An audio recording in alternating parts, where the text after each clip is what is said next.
আসসালামু আলাইকুম বিসমিল্লাহির রহমানির রহিম। শব্দে শব্দে সূরা আল কদরের 10 নম্বর পর্ব এটি। আগের 9টি পর্বে 25টি শব্দ পড়ানো হয়েছে।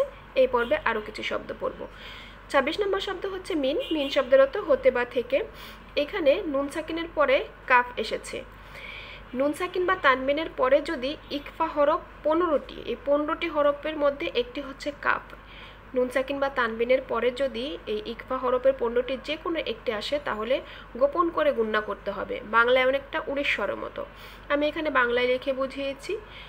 মিং এমন হবে। 27 নম্বর শব্দ হচ্ছে কুল্লি। কুল্লি শব্দের অর্থ সকল বা প্রত্যেক। মূলত কুল্লুন শব্দ থেকে কুল্লি হয়েছে।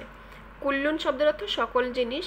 এখানে কুল্লি হয়েছে এর কারণ হচ্ছে এই ইসমটির পূর্বে হচ্ছে হারফে জার এসেছে। মিন হচ্ছে একটি হারফে জার।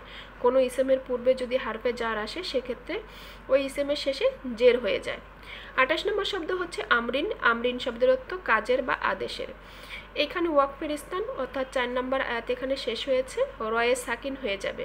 ওয়াকফের স্থানে যদি এক জবর এক জের এক পেশ, দুই জের দুই পেশ থাকে সেক্ষেত্রে সাকিন হয়ে যায়।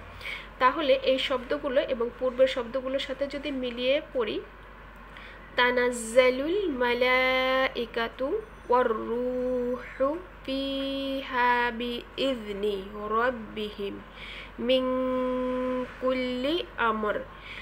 এবং এর সরল অনুবাদ হবে প্রত্যেক কাজের জন্য ফেরেশতারা ও রূহ অবতীর্ণ হয় তাদের রবের আদেশক্রমে।